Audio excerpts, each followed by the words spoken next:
Sir, many people in my village are unemployed. They are not able to fulfill their needs. See this cloth piece, but it has no value. The cloth piece which my employee showed was very beautiful. Can we take this village art to the market?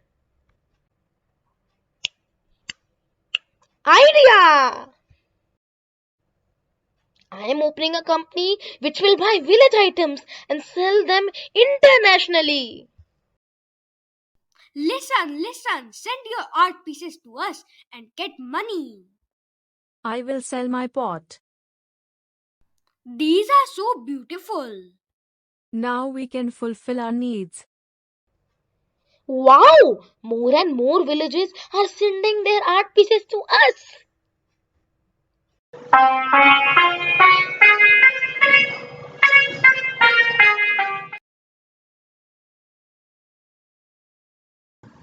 First point, psychosocial support to each other.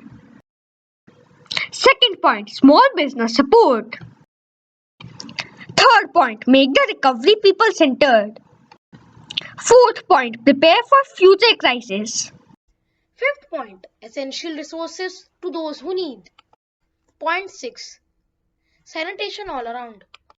Point 7, rapid enhance of energy efficient infrastructure which will provide jobs for the needy.